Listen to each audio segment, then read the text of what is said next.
Teknologi semi-solid dan liquid. Pembuatan sediaan krim. Definisi krim. Krim adalah sediaan semi padat yang di dalamnya terdapat salah satu atau lebih bahan obat yang terlarut atau terdispersi dengan bahan dasar yang sesuai. Mengandung tidak kurang dari 60% air dan ditunjukkan untuk penggunaan luar. Penggolongan krim ada dua. Yang pertama, krim tipe oil in water atau minyak dalam air. Yang kedua, krim tipe water in oil atau air dalam minyak. Bahan penyusun krim ada zat aktif, minyak, air, pengemulsi, dan bahan tambahan.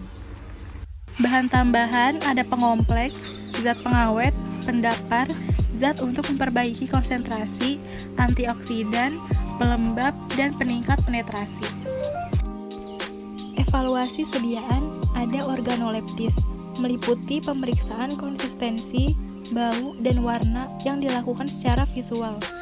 Evaluasi pH, pengukuran pH bertujuan untuk mengetahui apakah krim yang telah dibuat bersifat beras atau asam, sedangkan pH kulit wajah memiliki kriteria yaitu sekitar 4,5 sampai 6,5 sehingga aman dalam penggunaan dan tidak mengiritasi kulit. Daya sebar. Persyaratan daya sebar untuk sediaan topikal yaitu 5-7 cm. Daya sebar yang baik menyebabkan kontak antara obat dengan kulit menjadi luas, sehingga absorpsi obat ke kulit berlangsung cepat. Selanjutnya ada daya lekat. Untuk menguji daya lekat krim pada kulit, daya lekat yang baik yaitu kurang dari 4 detik. Ada uji homogenitas. Hasil uji homogenitas menunjukkan bahwa sediaan krim tipe minyak dalam air dari Farmakope 1, 2, dan 3 telah homogen karena pada krim tidak terdapat butiran-butiran saat digosokkan pada tangan. Uji tipe krim. Hasil pengamatan mikroskopis menunjukkan bahwa krim merupakan minyak dalam air atau air dalam minyak. Selanjutnya ada uji proteksi, yaitu untuk menguji seberapa kuat krim yang menempel pada permukaan kulit. Pemilihan dasar salep yang tepat. Yang pertama ada laju pengelepasan obat yang diinginkan. Yang kedua, keinginan peningkatan absorpsi obat oleh dasar krim. Yang ketiga, kelayakan dasar krim dalam melindungi kelembapan kulit. Yang keempat, kestabilan obat dalam basisnya. Yang kelima, ada pengaruh obat terhadap viskositas krim. Metode pembuatan krim. Yang pertama, ada metode pelelehan atau fusion. Caranya, zat khasiat maupun pembawa dilelehkan bersama-sama. Setelah meleleh, diaduk sampai dingin. Yang harus perhatikan yaitu kestabilan zat khasiat. Yang kedua, ada metode triturasi. Zat yang tidak terlarut dicampur dengan sedikit basis, sisa basis ditambahkan terakhir. Di sini dapat juga digunakan bantuan zat organik untuk melarutkan zat khasiat.